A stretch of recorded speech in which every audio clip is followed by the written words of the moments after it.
네, 한반도의 운명을 가를 한 주가 시작됐습니다. 이를 둘러싼 외교 안보 현안 전문가와 함께 자세히 짚어보겠습니다. 신범철 아산정책연구원 선임연구위원 나와 계십니다.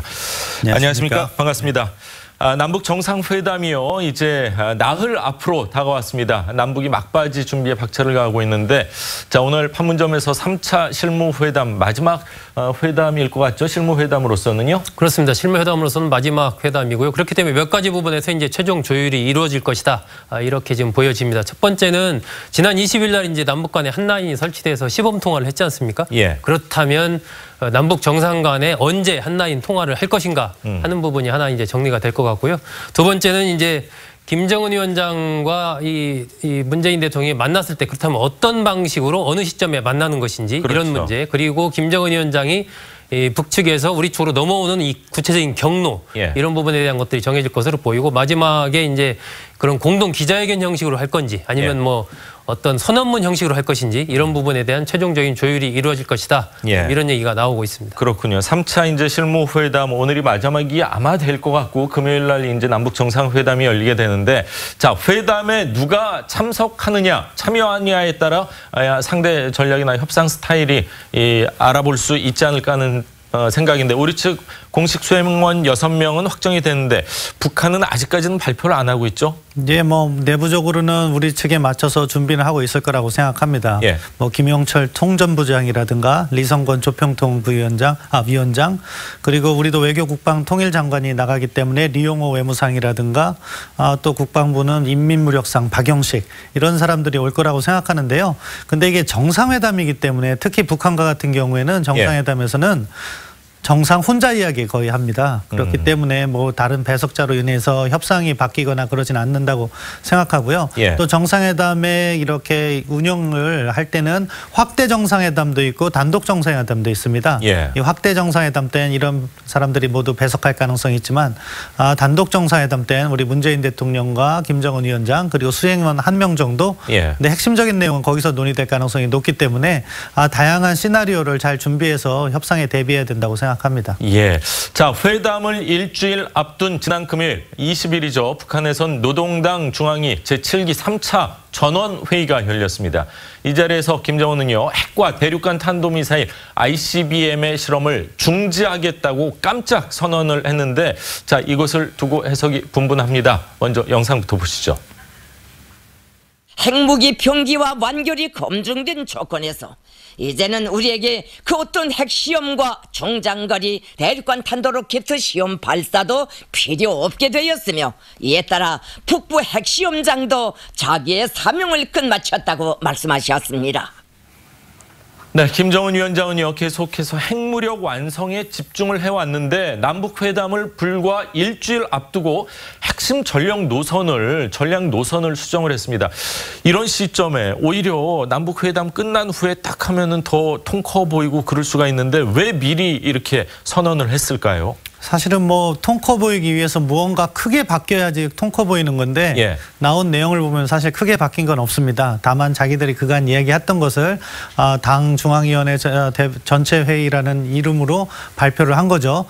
그런데 이제 이것을 왜 이 시점에 했느냐, 예. 그거에 대해서는 뭐 북한 스스로 내부용으로서 이렇게 충격을 완화하기 위해서 그렇게 했을 수도 있을 거고요. 예. 다른 한편으로는 뭐 폼페이오 그 국무장관 내정자가 4월 초에 북한을 방문한 것으로 알려져 있는데, 그 당시에 이런 정상회담을 앞두고 너희들이 그런 부분을 갖다가 먼저 발표해줘라, 이렇게 요구를 받았을 가능성도 있다고 생각합니다. 예. 그런데 중요한 것은 이러한 발표가 보여주기식일 수도 있다는 거죠. 그렇기 때문에 유의를 해야 되고, 북한이 새롭게 변한 것은 사실 없다. 예. 뭐 풍계리 핵실험장 정도 이렇게 안 하겠다는 것이 그간 입장에서 조금 변화한 거라고 보여지는데, 그것도 예. 이미 쓸모없는 것이 됐기 때문에 사실 북한의 변화가 전략적 변화냐, 아직 물음표가 많이 남아있다고 생각합니다. 예, 그렇군요. 풍계리 핵실험장, 북부 뭐 핵실험장이라고 이렇게 표현을 했는데, 그래도 상징성이 있는 곳 아닙니까? 그렇죠. 지금까지 예. 이루어졌던 북한의 6차례 핵실험이 모두 이곳 풍계리 핵실험장에서 그렇죠. 이루어졌기 때문에, 이 명칭으로 보면 함경북도 길쭉은 풍계리에 있는 예. 핵실험장이거든요. 이 지역 자체가 굉장히 지하 2205m 그리고 단단한 화강암 기반으로 돼 있는 그런 곳이기 때문에 이른바 예. 핵실험엔 최적의 장소다라고 그동안 꼽혀왔었고, 이 부분을 일단 북한이 폐쇄했다라는 것은 그 자체로 나름의 상징성을 갖고 있다 이렇게 봐야 될 것 같습니다. 그렇군요. 오늘 새벽에도 이 실험 때문인지 모르겠지만 또 2.3 규모의 지진이 발생을 했다.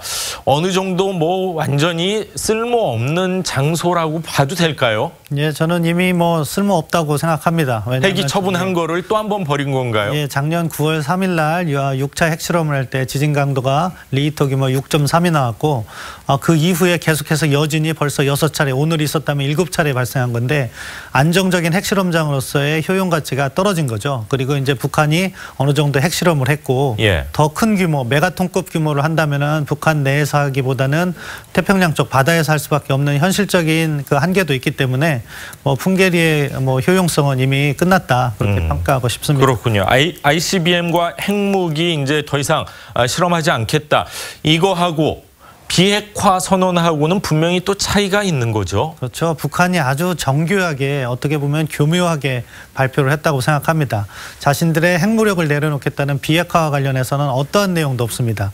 다만 미국이 관심을 있어 할 만한 ICBM과 핵실험을 갖다가 동결하고 그리고 말씀드린 그 풍계리 핵실험장을 이제 그만 사용하고 또 핵 비확산을 하고 이런 식으로 해서 미국의 관심을 유도해서 대화의 모멘텀을 이어가는 그런 아주 잘 계산된 이렇게 셈법이라고 생각하고요. 여기서 드리고 싶은 말씀이 하나가 있습니다. 뭐냐? 지금 이렇게 좋은 대화 분위기가 이렇게 이어져 가고 있는데 왜 자꾸 안 된다는 소리만 하냐 이런 시각이 있더라고요. 저도 이런 이야기를 많이 하고 있는데 근데 지금 북한 문제는 사실 두 가지 측면이 있다고 생각합니다. 하나는 교류 협력을 진전시키는 거고 이런 관점에서 볼 땐 지금 있는 진전이 상당히 의미가 있는 거죠. 그렇지만 다른 한편에서는 북한의 위협이 실제하고 있기 때문에 안보적 관점에서 계속 의심을 하면서 바라볼 필요성도 있다. 따라서 이러한 두 가지 시각이 균형을 가지고서는 정상회담과 그 다음 단계로 나아가야 된다고 생각하고 그런 의미에서 문제점을 지적하는 거다 이렇게 말씀드리고 싶습니다. 비관적으로 볼 필요도 없지만 너무 낙관적으로 볼 필요도 없다 이렇게 말씀을 하시는 것 같은데 저희 그 아들이 하나 있는데 초등학교 4학년인데 아이들이 주말에 그러더라고요. 아빠 조만간 통일될 것 같아. 어린 아이들 입장에서는 남북 관계가 이렇게 좋은 경우가 없어서 그런지 그렇게 받아들일 수 있는 것 같아요. 예, 그러니까 보이는 현상만을 보면 엄청난 진전이 있는 것 같은데 위협의 실체를 보면은 사실은 변화된 게 없거든요. 그렇기 때문에 그런 것을 봐야죠. 마치 마술과 같다고 생각합니다. 마술사의 왼쪽 손을 보면은 변한 게 하나도 없지만 오른손 물밑에서는 카드가 움직이고 있을 수 있다.